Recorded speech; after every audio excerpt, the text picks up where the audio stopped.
Dum-dum, beetle-dum-dum, beetle-dum-dum, beetle-dum-dum. There was a turtle by the name of Bert, and Bert the turtle was very alert. When danger threatened him, he never got hurt. He knew just what to do. He ducked and covered, ducked and covered. He did what we all must learn to do. You and you and you and you, duck and cover. Be sure and remember what Bert the Turtle just did, friends, because every one of us must remember to do the same thing. Simple. And a lot of them didn't know it. Well, I don't see how you could differ the two. Well, I mean, what's interesting, what they don't know, I mean, I know they're all dead now. They're gone. If you go to the Kennedy Space Center today and go to the Missile Garden, okay, and the Missile and Rocket Garden, and you see everything that's there, right? You are going to see an Atlas, all right, upright, with a satellite on top of it. I think it's an Agena, okay? Well, remember I told you I've got all the serial numbers? Right. Okay? Well, back then in 2001, of course, I couldn't just run it through, I couldn't do it over my phone, right? You know, access the database. So I call my secretary. It's an Atlas F. It's got an Agena on top of her. And I have her pull out of the database, my database, what site that missile came from, okay? And lo and behold, guess what happens? It comes back, she calls me back. She says, hey, Gary, that missile came out of the Carlton, Kansas 550-4 site. That's awesome. So they took the warhead off of it, put an Agena on it, but they don't realize what is honestly, there is an ICBM. Okay? It was built and designed as one. Okay? And I know they don't realize that. I know they don't. Right. So if you ever go there, have a good laugh. I mean, it's just, I get such a kick out of it. Well, you see some of the early construction photos, and there's no re-entry vehicle on the missile at all. And I hear about some of the Plattsburghs.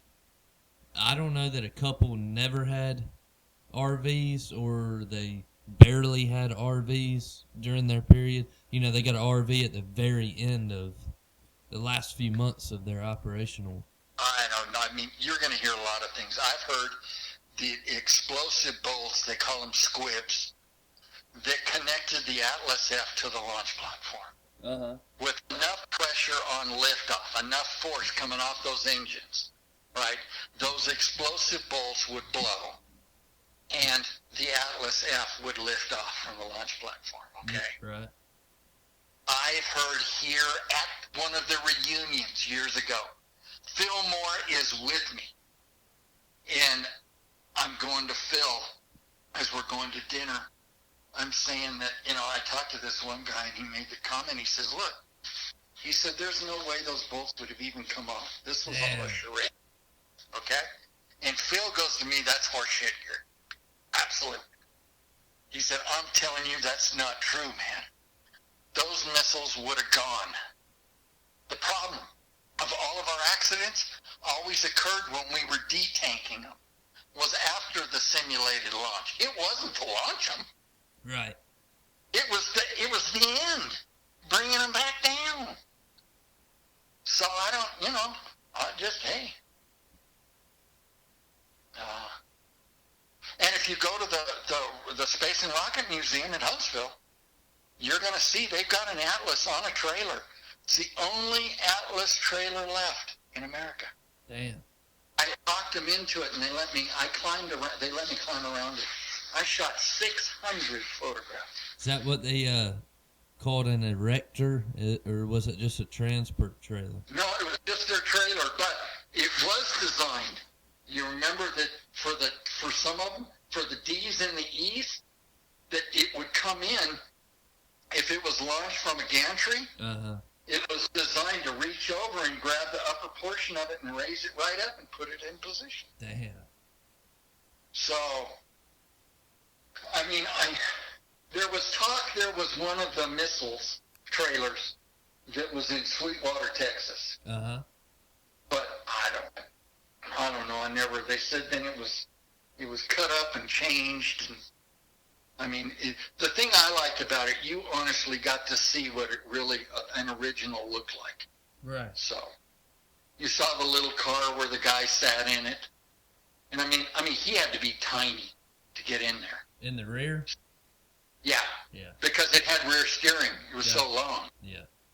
So, because I mean, without the warhead, or without the RV, it was 82 feet long. So.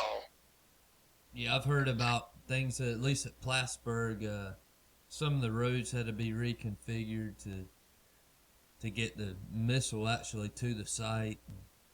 I would believe that. I would absolutely believe that. Yes. Yes. Yeah, because I mean, everything had to be done. Look, Bridges. Roswell is easy. I mean, from the standpoint of when I owned Site 3. Site 3 was on the last site out of Roswell on US 70. Site 4 is on the highway, is US 380, and is the first site. Uh-huh. Now, right next to Site 4 on Highway 380 is a blacktop road called Ponderosa. Now, can you imagine 18 miles in the middle of nowhere, all right? Just cattle and grass, okay, and mesquite. Okay? Yeah. And here you got a blacktop road. And I am convinced then it runs clear to Highway 70 just before you get to Site 2, okay? And I am convinced that the Air Force put that in. And that's how they could get around with constantly having to go all the way back to Roswell to go to some of the other sites. Yeah, that's They what I needed always that as a thought. crossover. Yeah, they made some of these roads just for the purpose. Oh, absolutely. And if they had to get out there, they had to have an alternative way of getting there. So it was like, what better than to do something like that? Again, it just depends. I mean, obviously you need the support on the actual road itself to carry however many thousands of pounds the whole rig is with the missile. Well, that's true. See, we never had to do a missile pull. Damn. None of if I'm not, well, I take that back. I think it was done one time. Phil Moore told me one time, he said he saw in the men's building there was the second missile, so it came out of somewhere. But again, of course, we lost 3 of them to explosions. Right. Okay. And then there was the 13th missile was at the man's building. Right. Okay. Yeah. So, I mean, here we've got that, but we've also lost 3 sites. And what made it bad was Site 2, when it blew, it had the water wells that was providing water for Site 3. Okay, Site 1 was already blown up. So now they've got to keep the wells at Site 2 going to pump the water 8.5 miles further down the highway, because Site 3 that I owned was the alternate command post. Yeah, that's crazy. I was talking about a guy a couple of days ago about this.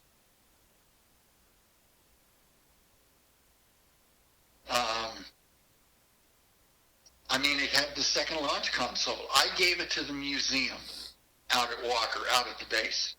So the alternate console was out there.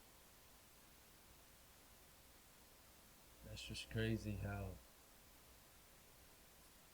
they all sort of work. No, well, I will say work in unison, but especially when it comes to the utilities like that.